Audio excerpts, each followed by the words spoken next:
오늘은 문제 해결의 열쇠 이런 제목을 가지고 여러분과 은혜를 나누고자 합니다.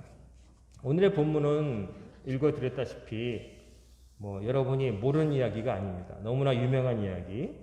예수님께서 당신의 첫 제자들을 어부였던 베드로와 야고보 요한을 부르신 그 이야기가 되겠습니다. 어느 날 예수님께서 겟네사렛 호수에 오셨습니다. 오신 이유는 호숫가에 머리 식히러 오신 게 아니라 하나님 말씀을 전하시기 위해서 오신 겁니다. 지금 예수님과 이 어부들만 있는 게 아니라 그 주변에는 군중들이 예수님 말씀을 들으려고 몰려든 상태였어요.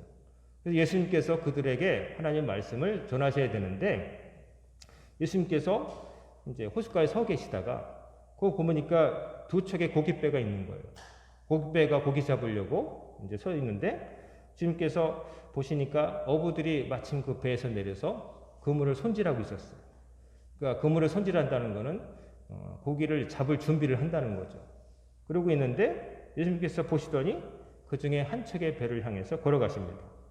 그 배의 주인은 바로 시몬, 훗날 베드로, 페트로스, 반석이라고 하는 별명을 받게 된 그 시몬이었습니다. 주님이 그 배를 딱 타시더니 그 시몬에게 좀 나를 태우고 강 좀 안쪽으로 이렇게 좀 들어가 달라 이런 부탁을 하십니다. 그러니까 이제 둥둥 떠서 예수님은 그 베드로의 배를 타시고 호수 안쪽으로 조금 둥둥 떠서 가시는 거죠. 그리고 그 호숫가 주변에는 주의 말씀을 들으려고 군중들이 다 이렇게 앉아 있는 겁니다.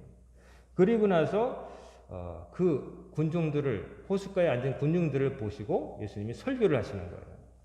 쉽게 말씀드리면 여러분이 앉으신 강대 그 자리가 회중석이 호숫가에라고 치면 제가 이 강대상이 베드로가 모는 그 배에 예수님이 타시고 여러분을 바라보시고 하나님 예수님께서 복음을 전파하시는 거예요. 그러니까 기가 막힌 그 세팅이죠. 물에 떠서 배에서 그 호숫가에 앉은 사람들을 향해서 예수님께서 말씀을 전하시는 거예요. 자, 이렇게 하시는데 말씀을 전하셨어요. 그래서 졸지에 베드로와 야고보 요한은 그 예수님 말씀을 듣게 되었죠. 자기들은 예수님 쫓아온 게 아니라 그냥 그 호숫가에서 원래 하던 일 하던 사람들인데 그냥 빌려달라고 하시니까 타고서 배에 갔는데 본의 아니게 예배에 참석한 사람이 된 겁니다. 근데 예수님께서 갑자기 설교를 마치신 다음에 뭐라고 하시냐면 깊은 데로 가서 그물을 내려 고기를 잡으라 이런 말씀을 하시는 거예요. 뜬금없이 깊은 데로 더 깊은 곳으로 수심이 깊은 곳으로 가서 고기를 잡으라 이렇게 말씀하시는 거예요.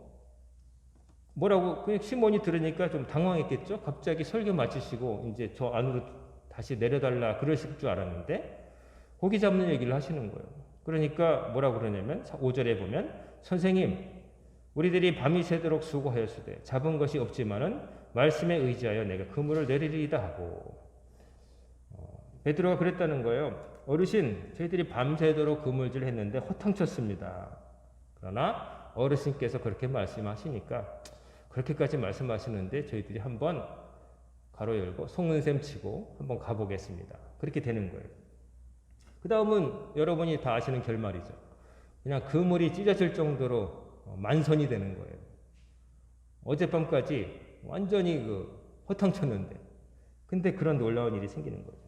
그래서 베드로가 깜짝 놀라가지고 다른 배 두 척이었으니까 두 척 중에 다른 척에 있던 동업자들에게 불러가지고 도와달라 할 정도로 해서 두 배가 그냥 가득 차가지고 아주 잠길 정도로 배가 푹 가라앉아가지고 그럴 때 됐다는 거죠. 그러자 8절에 보면 베드로가 어떻게 하냐면 예수의 무릎 아래 엎드려 이르되 주여 나를 떠나소서 나를 죄인으로소이다 하니 갑자기 놀라가지고 주님 앞에 머리를 숙이면서 주여 저를 떠나세요. 죄인으로소이다 그런다는 거예요. 그러니까 예수님이 아까까지는 그냥 배 모시고 그냥 시키시니까 그랬는데 이제는 머리를 숙이고 완전히 대하는 태도가 달라지는 거예요. 그 이유는 뭐예요?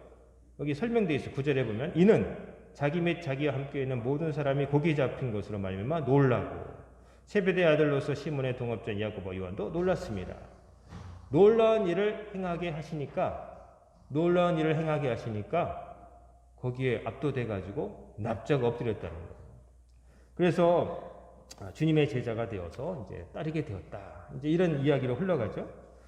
우리가 여기서 보는 것은 뭐냐면은 우리가 볼 때 우리가 좀 느끼는 거는 주로 보는 거는 예수님을 따라갔다.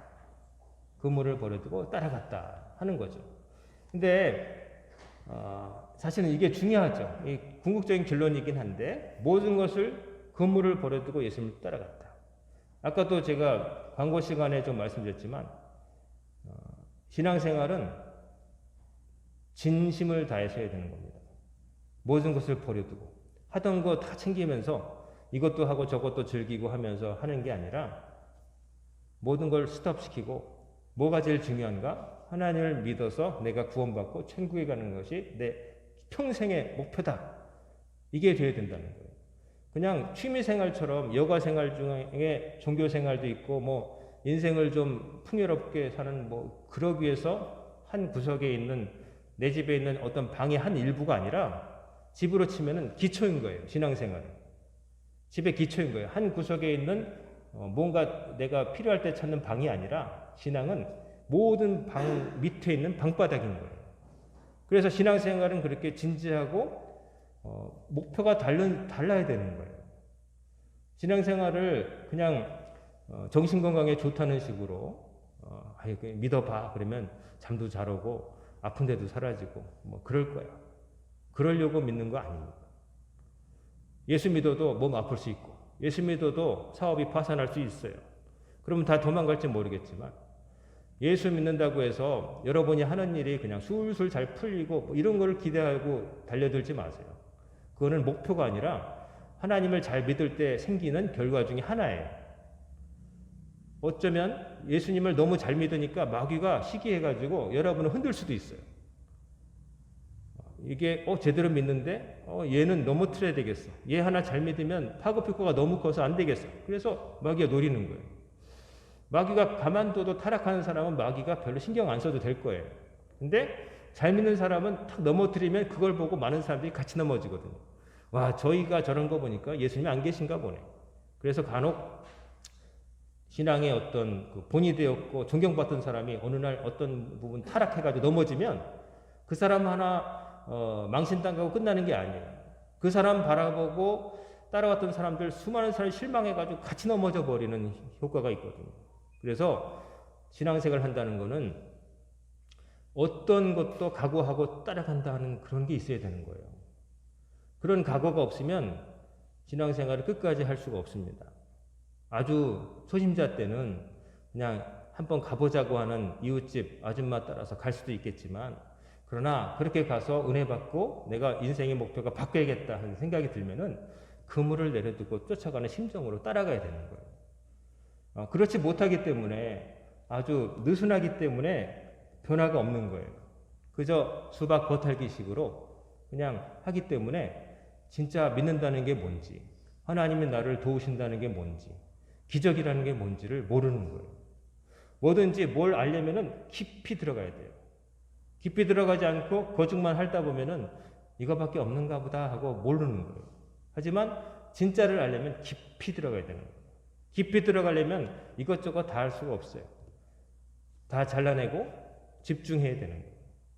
그래서 우리가 여기서 볼 때 예수님이 제자를 부르실 때 베드로와 야고보와 요한이 예수님께서 부르실 때 그물을 버려두고 쫓아갔다. 이거는 신앙은 어떻게 출발해야 되는가를 보여주는 거예요. 신앙은 여러분이 이렇게 만지고 했던 이런 그물들을 내려놓을 각오를 가지고 해야 되는 거예요. 기도를 해도 늘 절실해야 돼요. 절실하지 않은 것처럼 느껴질 때 정신 차려야 돼요. 내가 어디가 지금 잘못되었구나 하는 것을 알아야 돼요. 우리가 중요한 것은 뭐냐면은 종교 생활은 그냥 사람들이 즐기는 것 중에 하나일 수 있지만 신앙은 삶이에요. 생존이에요. 하나님 붙들고 살아남아야 되기 때문에 절실함을 가지고 매달려야 되는 거예요. 야곱이 야복강가에서 다음날 형 에서를 만나려고 할 때 속이 타들어갔어요. 형이 나를 죽이려고 했었는데 근데 날 살려줄까? 고민되면서 자식들하고 먼저 보내고서 강가에 남아가지고 야영을 하는데 잠이 안 오는 거예요. 그때 하나님의 천사를 만나가지고 그 씨름을 하면서 절대 안 놓았다는 거죠. 천사가 이 허벅지 어디 뼈를 쳐가지고 뼈가 위골돼서 평생 다리를 절고 살았는데 그렇게 될 때도 안 놨다는 거예요. 나에게 복 주시기 전에는 내가 이걸 안 놓겠다고. 그러니까 하나님이 그를 인정하셔가지고 너를 야곱 뒤꿈치를 잡는 자가 아니라 이스라엘 하나님을 이긴 자라 할 것이다. 이게 단순히 한 에피소드가 아니라 이것도 마찬가지예요. 신앙은 어떤 거다? 절실한 거다. 모든 것을 버려둘 내 다리 하나를 내어줄지어도 내가 살기 위해서는 붙잡아야 된다. 이런 마음을 가지고 해야 된다는 거예요. 예수님이 제자가 된다는 것은 가르침을 배우는 사람이기도 하지만 배우기도 하고 배우려고 끝까지 쫓아가려고 애쓰는 사람이라는 거예요. 우리는 평생 애쓰며 살아야 되는 거예요. 신앙생활은 가만히 한번 어느 단계에 오르면 지켜지는 게 아니에요. 우리의 건강도 저절로 지켜지는 게 아니라 지금 이 순간에도 여러분의 몸은 싸우고 있는 거예요. 보이지 않는 공기에 그런 요즘 말하는 코로나 바이러스만 있는 게 아니라 온갖 미생물, 먼지, 균들이 있어요. 근데 여러분이 아프지 않고 여기 앉아 있는 거는 여러분의 몸 안에서 계속 싸워서 이기기 때문에 그런 거예요. 여러분은 지금 여러분의 몸은 우리의 몸은 지금도 싸우고 있는 거예요. 그냥 가만히 있는 게 아니에요. 외부로부터 뭐가 나쁜 게 없어서 건강한 게 아니라 들어와도 막을 수 있고 계속 싸우고 있는 거예요. 신앙도 마찬가지예요. 그냥 나에게 살기 좋은 환경만 오는 게 아니라 어려움이 늘 수시로 올 수 있어요. 생각지도 못한. 형통한 때도 있지만 말도 안 되는 생각지도 않은 일 때문에 갖고 있던 걸 다 제로가 되는 수도 있어요. 그렇기 때문에 우리는 하나님, 어떤 순간에도 나를 도우실 하나님을 붙잡아야 되는 거예요. 그 붙잡는 게 절실해야 돼요. 애기들 있잖아요. 신생아들. 그 애기들이 아무 힘도 없잖아요. 자기 고개도 못 나누잖아요. 목 가누잖아요. 근데 그 애기들 손을 이렇게 손가락을 어른이 잡아 이렇게 하면 애가 탁 잡아요. 근데 잡아가지고 이렇게 하면은 애가 턱걸이 하듯이 끌려 올라와요. 그 어린 것이 살아남기 위해서 엄마의 가슴을 움켜잡아야 되거든요. 그래서 젖을 먹어야 사니까 다른데 힘 다 없어도 손 힘만큼은 필사적인 거예요. 신생아들 보면 손 넣으면 딱 잡아요. 잡으면 이렇게 들어올려 보시면 어떤 애도 다 끌려 올라와요. 그 쬐끄만 게 그 잡는 거예요. 왜요? 살아야 되겠으니까. 그러니까 남에서부터 우리는 절실한 거예요. 잡으려고. 빈손으로 오지만 살아남아야 되겠어요. 여러분도 하나님을 잡으려고 이렇게 안간힘을 써야 되는 거예요. 그런 절실함이 어느덧 사라졌다? 그러면 나 문제 생긴 거예요. 다시 초심으로 돌아가야 되는 거예요. 자, 여기서 오늘 사실은 말씀드리고 싶은 거는 또 다른 측면이에요. 베드로의 대답 속에 있었던 한마디에 담겨있는 뉘앙스 때문에 오늘 말씀을 드리려고 하는 거예요. 예수님께서 뭐라고 하셨어요? 갑자기 설교 마치신 다음에 깊은 데로 가서 그물을 내려 고기를 잡으라. 그러니까 베드로가 그랬다는 거죠. 선생님, 내가 그물을 내리리다 라고만 한 게 아니라 멋진 순종이죠. 근데 그 전에 뭐라고 해요? 단서가 있죠. 우리들이 밤이 새도록 수고하였을 때 잡은 것이 없지만은. 예수님의 원래 직업이 뭔지는 아시죠? 목수. 예수님은 나무를 자르고 한 아버지 요셉의 가업이 목수였어요. 그래서 예수님은 나무를 깎고 자르고 하는 거를 30살 때까지 하셨으니까 굉장히 나무를 다루는 거는 잘하셨을 거예요. 근데 어부는 아니셨어요. 어부는 베드로였죠. 야고보 요한이었죠. 그 겟네사렛 호수에서 갈릴리 호수에서 잔뼈가 굵은 사람들이에요. 이른바 그 물질은 잘하는 사람들이에요. 헤엄도 잘 칠 거고, 저는 아직 이스라엘에 못 가봤지만 이스라엘 그 갈릴리 호수에 가면은 꼭 성지순례 가면은 단골로 주는 메뉴 중에 음식 중에 베드로 물고기라고 있대요. 어떻게 생겼는지 모르지만 거기서 늘 나는 물고기가 있는데 그걸 튀겨서 준다나 그래요. 아마 베드로도 그 물고기 잡아서 생계를 유지하고 있었겠죠. 그래서 베드로는 물고기 잡는 거는 빠삭한 거예요. 그 동네 물 깊이 어디에 그물 던지면 잘 잡히고, 우리도 낚시 잘하는 분들은 포인트라고 있잖아요. 기가 막히게 고개 잡히는 곳에 가서 사람들을 선장이 내려다 주면 거기에 낚시를 탁 하면 잡히고, 거기 아닌 데다 암만 해봐도 안 잡히는 거예요. 그러니까 어디 가면 이맘때 어디 가면 물고기 잡힌다는 거 물속을 자기 집 동네처럼 아는 사람이에요. 근데 그 사람이 밤새도록 이렇게 금을 했는데 한 마리도 못 잡았다는 거예요. 허탕쳤다는 거예요. 근데 예수님께서 그 헛손질 해가지고 이제 빈 그물만 다 이렇게 하고 있던 그 사람들에게 깊은 데로 가서 그물을 던져보시오라고 하는 거예요. 그러니까 베드로 마음속에는 뭐예요? 밤이 새도록 저희들이 했는데 허탕쳤어요. 물속은 제가 더 잘 알아요. 그런 마음이 있는 거예요. 근데도 따르긴 했는데 따랐던 것은 그 예수님을 보려고 군중들이 쫙 있으니까 어떻게 하겠어요? 그 위세에 아마 눌렀겠죠. 이거 안 따르면 안 될 것 같은데 왠지 모시고 대단한 분인가 이런 생각했을 거 아니겠어요. 그래가지고 따르긴 했지만은 그 전에 있었던 그 마음, 주님, 아직 주님이라고 부르기도 전이죠. 선생님, 물은 제가 더 잘 압니다. 여러분, 우리의 문제를 놓고 볼 때 때로 우리가 이런 생각할 수 있다는 거예요. 하나님, 제 문제는 제가 더 잘 알아요. 이 문제는 성경책에서 답을 찾을 게 아니라 목회만 하시는 목사님 말씀에서 답을 찾을 게 아니라 인생에서 산전수전 공중전 다 겪어본 제가 더 잘 알아요. 그러니 아무 말씀하지 마세요. 제 문제는 제가 알아요. 이런 태도가 우리에게 생길 수 있다는 얘기예요. 제 문제는 제가 알아요. 사람들이 자기 문제는 자기가 제일 잘 안다고 그러지만 실은 그렇지도 않아요.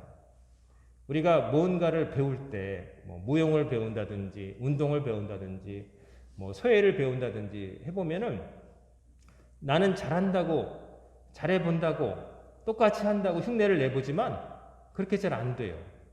그러면 곁에서 보는 그 지도하는 분들이 어디가 잘못됐다고 교정을 해주죠. 선생님은 팔꿈치가 약간 삐뚤어져서 글씨가 그렇게 나오는 겁니다. 선생님은 자리가 지금 다리 무릎 관절이 지금 제대로 안 펴져서 그런 자세가 나오는 겁니다. 나는 잘한다고 내 몸이니까 내 몸대로 컨트롤을 할 수 있다고 생각을 하고 그러지만 정작 나는 그렇게 하고 있지 못한 거예요. 그래서 교정이 필요한 거예요. 우리 문제는 우리가 잘한다고 생각하고 신앙생활을 안 하는 사람들은 특별히 그렇기 때문에 하나님 아닌 다른 것을 의지하는데 하나님을 믿는다고 하는 사람들도 때로는 어떤 부분에 있어서는 하나님께서 하시는 말씀은 교회에서나 통하는 말씀이고 밖에 나가면은 정글 같은 세상에서 안 통하는 말씀이에요. 내가 이 바닥에 다 아는데 이거 가지고 안 된다 하면서 자기 마음대로 해결책을 모색하고 애쓴다는 거예요. 근데 그것은 실수라는 거예요. 주님이 우리를 제일 잘 아시는 거예요. 우리가 좀 똑똑하고 인생 경험 많으면 다 할 것 같죠? 우리의 인생 경험이라고 해봤자 한 사람의 경험 아니겠어. 내가 겪은 게 얼마나 된다고. 나보다 더 다른 희한한 경험을 한 사람도 많고 내가 모르는 지식도 많고 그런데 내가 나를 잘한다고 생각하고 무슨 문제 있을 때 하나님께 절실하게 매달리지 않고 내가 아는 식대로 그 전에 했던 대로 아직까지는 먹혔던 술을 가지고 해보려고 한단 말이에요. 근데 그거는 답이 아니라는 거예요. 문제 해결의 열쇠가 내 손에 있다고 혹은 세상 내 주변에 있다고 생각하면 안 돼요. 모든 문제는 하나님께서 해결해 주시는 거예요. 우리가 신앙을 갖고 있다면 하나님께서 해결해 주신다는 믿음이 있어야 된다는 거예요. 하나님 말씀을 믿고 따르면 해결된다는 믿음이 없으면 어떻게 신앙생활을 하겠어요? 신앙은 아까도 말씀드렸지만 전부예요. 우리의 모든 삶의 기반이 되어야 되는 거예요. 거기에서 직장생활도 하고 결혼생활도 하고 다른 생활도 하는 거지. 나는 어디 모임 나가면 그냥 세상 사람처럼 살고 교회에 와서 예배 드릴 때만 교인으로 살고 이게 구획 정리된 것처럼 그런 게 아니고 나는 어딜 가나 직장이든 가정에서 주부든 뭘 배우러 다닌 사람이든 학생이든 나는 크리스찬이어야 되는 거예요. 하나님만 믿고 하나님께 모든 게 달려있다는 것을 믿고 사는 사람이어야 되는 거예요. 그렇지 않으면 그것은 신앙 비슷하지만 신앙이 아닌 거예요. 신앙이 아닌 거예요. 지금은 탄천에서 목회하시는 목회 선배 목사님이 계신데 제가 1997년도에 감신 대학원 시험을 치고 이제 합격 통지서를 받고 입학하기 전에 2월 달쯤 되었는데 지금 저 강원도 태백에 있는 예수원이라고 하는 그 성공의 신부님이 세운 그 기도원에 이제 그 형이 같이 가자고 그래서 가게 되었어요. 가게 됐는데 거기는 그 성공회가 우리 존 웨슬리 목사님이 원래 성공회 신부였잖아요. 그래서 성공회는 갈매기와 비슷한 점이 참 많아요. 근데 그 영국식 강원도 산골에 영국식 집을 짓고 거기에 많은 사람들이 와서 자원봉사 일도 하고 기도하고 이제 무료로 자기가 헌금하고 싶으면 헌금하고 뭐 없으면 무료로 있다가 한 3일까지 머물 수 있는데 거기를 가보자고 해서 따라가 봤습니다. 따라가서 있는데 마치고 3일 동안 거기서 이제 숙식을 마치고 기도도 하고 그리고 내려오는데 내려올 때 차편이 별로 없어가지고 봉고차를 아무 그냥 있으면은 얻어 타고 내려오는데 한 사람이 같이 타게 됐어요. 그러니 그 사람은 표정이 안 좋은 거예요. 그래가지고 왜 그런가 했더니 그 사람은 그러는 거예요. 자기가 전국에 유명한 기도원은 다 가봤는데 여기도 하나님 안 계시다고 투덜거리면서 내려간다는 거예요. 이틀만 묵고서. 그걸 보면서 이제 그 사람이 내린 다음에 우리 선배 목사님 그러더라고요. 사람들이 기도원에 찾아올 때는 하나님의 응답을 받으려고 온다고 하지만은 실은 자기가 답을 정해놓고 이렇게 하겠다고 결심한 다음에 하나님 이렇게 되게 해주세요 매달리려고 온다는 거죠. 어떻게 보면 비슷한 것 같지만 하나님께 답을 찾는 게 아니라 자기가 답을 찾아내고 하나님께서 그렇게 되도록 그 답이 정답이 되도록 만들어달라고 떼쓰려고 한다는 거예요. 그래서 자기가 확신이 없으니까 이 산에도 이 기도원에도 하나님 안 계시다는 거예요. 그 전국을 돌아다녀봤자 무슨 점쟁이도 아니고 용한 명산 찾아다니는 것도 아니고 하나님 무슨 기도원에만 계시고 산에 계신 것도 아닌데 미신적으로 믿는 사람들 참 많아요. 근데 그 사람의 문제는 이 산에도 하나님 안 계시다 그것보다도 그 근본적인 문제는 지가 다 결정해 놓고 하나님께서 그 답에 대해서 괜찮다라고 하는 그 사인을 안 주셨다는 거예요. 그래서 여기 산 하나님 안 계시다. 하나님께서 주시는 답을 찾아야 되는데 자기가 답을 정해놓고서 그대로 해달라고 뗐으니까 안 되죠. 아무 확신도 없으니까 또 딴 어느 기도를 찾아가서 답을 들었는지 모르겠지만 그 사람은 문제는 그거였던 것 같아요. 성도 여러분, 베드로가 예수님께 했던 말 그냥 그물을 던지겠습니다 라고 하면 참 멋있었겠지만 그도 인간인지라 처음에 마음에는 뭐냐면은 주님 아무리 말씀을 잘 전하시고 그래도 이 바닥은 저의 구역입니다. 밤새도록 했는데 안 됐어요. 근데 이 사람들도 많은데 시키시니까 제가 감히 거역할 수는 없고 해보겠습니다 하는 그런 마음으로 갔는데 물고기가 그냥 엄청나게 잡히니까 그제서야 태도가 바뀌잖아요. 처음부터 그랬던 게 아니란 말이에요. 베드로의 그 첫 번째 그 모습 따랐던 것은 아름답지만 따르기 전에 그 기적을 보기 전까지 가졌던 그 마음이 우리 모두의 마음일 수 있어요. 답을 하나님께 찾아야 되는데 내가 이미 찾아놓고 내가 더 잘한다고 착각하는 거죠. 그러니까 하나님께 절실하게 묻지를 않는 거예요. 내가 할 수 있다고 생각하니까. 근데 내가 할 수 없다고 생각되면 가만히 있을 수가 없어요. 속이 타는데 하나님 아니시면 나를 도울 리가 없다고 생각되는 정말 믿는데 그러면 가만히 있을 수가 없어요. 어떻게 절실하지 않을 수가 있겠어요? 절실하지 않다는 건 배고프지 않다는 거예요. 배가 고프면은 돌이라도 먹습니다. 내가 하나님께 절실함이 사라지지 않도록 잘 여러분의 신앙을 관리하시길 바랍니다. 여러분이 있는 문제는 다양하겠죠. 저도 있고요. 근데 그 문제의 답은 누구에게 있어요? 하나님께 있다는 사실을 기억하시길 바랍니다. 그래서 그 답을 딴 데서 찾지 마시고 진심을 다해서 사력을 다해서 하나님 앞에서 아뢰고 하나님 앞에서 발견하고 그 정답을 찾아서 모든 문제가 해결되는 여러분과 제가 되기를 주의 이름으로 축원합니다. 아멘. 기도하겠습니다. 고마우신 아버지 하나님, 오늘도 저희들에게 하나님의 말씀을 통해서 저희들의 모습을 살펴보게 하시고 깨달음 얻게 하시고 결단하게 하심을 감사드립니다.